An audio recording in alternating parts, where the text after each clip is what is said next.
What's amazing to me is how many people have a plan B. They call themselves entrepreneurs.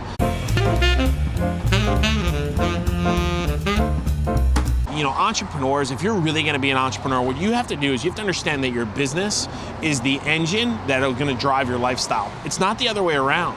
And I think a lot of people that go into business, like these people that are masquerading as entrepreneurs, what they do is they pay themselves first and then their business. Like, you cannot do that. Like, that is absolutely 100% a road to despair. And you know, this is usually correlated with when times get tough, the lifestyle that they have doesn't alter.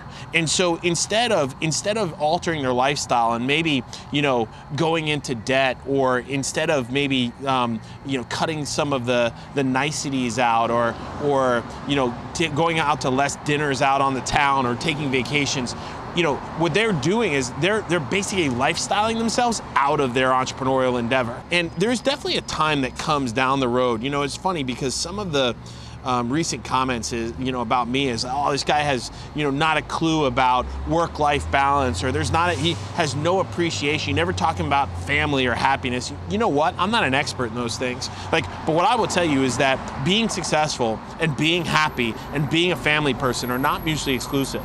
Right? There's also no guarantee that when when you're mediocre in what you're doing for a living, that you're going to be a good father or a good husband or present or engaged. And I'll tell you, I work hard to do all those things. I work hard to be a good husband and a good father. And I'll tell you, I have a hell of a lifestyle. I live in a great neighborhood. I go on plenty of vacations. I have lots of time. I'm home every night for dinner at 6 o'clock. I don't miss soccer games or tennis matches or ballet recitals or any of those other things that so many people brag about being able to do. And being a successful entrepreneur is what's allowed me to do it. Interestingly enough, though, business owners, entrepreneurs rob themselves of this opportunity because they pay for their lifestyle before they fund their business. And the minute that you begin doing that, the minute that your lifestyle takes precedent and you're not willing to trim it down or carve it back in order to perpetuate your business forward, you're in serious trouble. Right?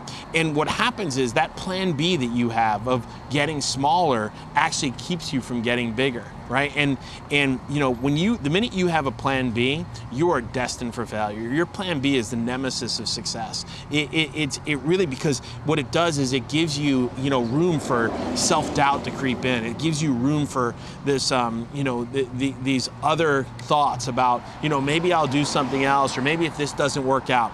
If you're thinking that, like, you immediately have to realize you're done. Like, stick a fork in it, it's game over. Look at your watch, call the time of death. Your business is in peril. And you know, and what I found over time is whenever my business was struggling, I doubled down. I went even harder. I worked harder. I stopped making, you know, I made more sacrifices. I made more investments. I found more people, and that's the difference. You know, Plan B's, you know, two things that'll kill you: your plan B and putting your lifestyle in front of the success of your business. I tell you, when your business is successful, your lifestyle is going to be just fine.